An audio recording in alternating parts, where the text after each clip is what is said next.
to Shankara, but I have to be honest, because I'm a philosopher and a scholar and a spiritual seeker. Now, third thing, as a monk, as a young monk and as a spiritual practitioner, it is the easiest thing in the world to talk big about non-dual Brahman and pure consciousness and I am that, and the hardest thing in the world to practice it. The hardest thing in the world to practice it. It's one thing to listen to some inspiring lectures and another thing to actually practice it on a day-to-day, moment-to-moment basis. Good luck. Because I tried and failed miserably and fell flat on my face, time and again. Did you also stand in front of a bus, coming bus? I use that metaphor, like, yeah, about a coming bus. Anyway, yeah, but the point is, most people when they talk about Advaita, Swami Shivananda of the Divine Life, I stayed there for a night this time, just a few weeks ago in Rishikesh, and I gave a talk there. They were very kind to me. That Shivananda, not this Shivananda of our tradition, Mahapurush Maharaj, but that Shivananda. He would talk about lip Vedantins. Most 99.99999% of so-called Advaitans are lip Advaitans. They can talk eloquently about it, but they don't really practice it. When push comes to shove, when it really counts, when it really matters, where's your Advaita then? It's far in the distance. And it's not the fault of Advaita. We are not adhikaris to practice Advaita Vedanta. Shankara insisted on that.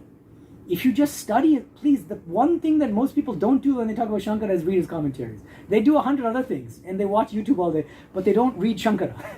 Read Shankara's commentaries on the Prasthana Traya. And the most authoritative is his Brahma Sutra Bhashya. In his commentary on the very first sutra, 1.1.1, Atato Brahma Jigyasa, he says, you are only eligible to study and think about Advaita Vedanta when you are perfectly equipped with sadhana chatushtaya, the fourfold sadhana. What is the fourfold sadhana? Viveka. Perfect discrimination between what's real and unreal, between what's permanent and impermanent. Vairagya. Perfect dispassion, detachment from everything in the world. Not having any worldly cravings, any worldly attachment. How can anyone in this room dare to say that they have this? Then Shat Sampat, the 6 treasures in spiritual life. I won't go through them all in detail. But Shama, Dhamma, perfect self-control, perfect sense control, perfect perseverance and endurance and all these things. And then finally, intense mumukshutva, intense longing for liberation. Not being able to stand being in this body and being in this world. How many of these people who are talking eloquently and giving big lectures on Advaita can really say that they have this sadhana chatushtaya? Some of them do. Savarpayanji is a very advanced spiritual aspirant, so he can say that. But how many of the people watching his lectures have the same kind of adhikaritva? That's the question. Maharaj, I have one question. You always criticize... Oh, sorry, but let me come back. Let me finish. Okay, so now, 3 factors converging. Number 1, I'm finding that the Vedantic scriptures are not actually supporting all the time Shankara's flood. They support Nirguna Brahman, they support Jnana Yoga, but they equally support the reality of the personal God.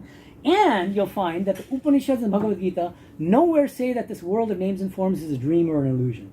It's very hard to find the scriptures teaching Jagat Mithya.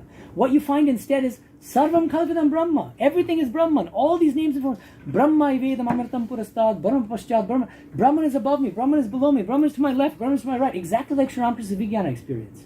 Okay, so that's one thing I'm finding. Number 2, I'm finding that Sri Ramakrishna's teachings don't always match Shankara's teachings, because Sri Ramakrishna's philosophy of Vijnana Vedanta is much broader, it's much vaster.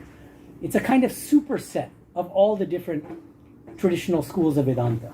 It fully accepts Shankara, except for the exclusivism of Shankara. Shankara is saying that Brahman is only Nirguna, ultimately. It fully accepts Ramanuja's Vishtadvaita, except for the exclusivism of Ramanuja. And he says, Ramanuja, I love your Vishnu, but Brahman is not only Vishnu. It's equally Nirguna. And he does the same thing with Madhva and the same thing for all these other traditions, right? Okay.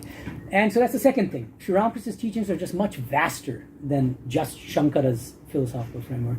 And thirdly, as a spiritual aspirant and as a monk, I found that my spiritual life became much truer, more authentic, and much richer, and much broader, and much more generous when I accepted this Vijnana Vedanta framework of Sri Ramakrishna. Because then Sri Ramakrishna gave this beautiful example. He says, there are these 2 friends who, by profession, were weavers.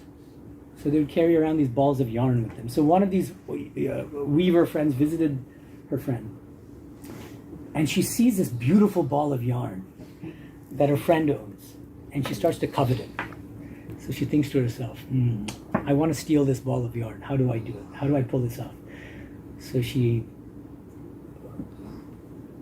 waits for her friend to go away, quietly slips that ball of yarn under her armpit. The friend, though, noticed that the other friend stole the ball of yarn, but she didn't tell the other friend anything. But she said this. She was very smart. She said, "Come, my dear, let's dance together. I feel like dancing. Don't you feel like dancing?" And so she takes her by the hand, and this friend is freaking out because she got this ball of yarn. Okay, all right, let's dance.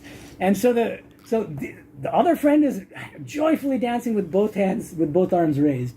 But the friend with the ball of yarn on one arm is dancing like this. So Sri Ramakrishna says, I don't want to be like that dancer.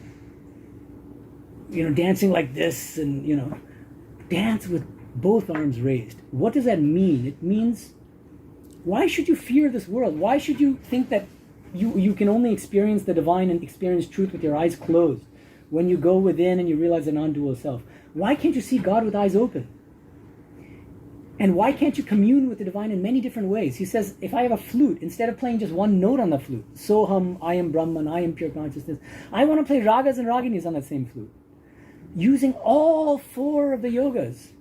Spiritual life becomes so much richer when you can practice bhakti and jnana and raja yoga and karma yoga. And where you don't see a conflict between them, but it becomes a beautiful harmony, a beautiful symphony with different instruments where you can play different melodies. And so my spiritual life, once I moved away into phase 3, so now we get to phase 3 finally. So agnostic spiritual seeker, phase 1. Phase 2, Shankaracharya advaita Vedanta. Phase 3, Sri Ramakrishna's Vijnana Vedanta. And there's no looking back since then. And I'm not saying I'm a realized soul. What I'm saying is that my spiritual life has become much richer and much broader. And I can also adopt a more generous attitude toward other spiritual aspirants and seekers, because I'm not putting myself on a higher footing than other people. Long answer to that question. Yes. Ramana Maharshi's teachings. Yes, that's a good question.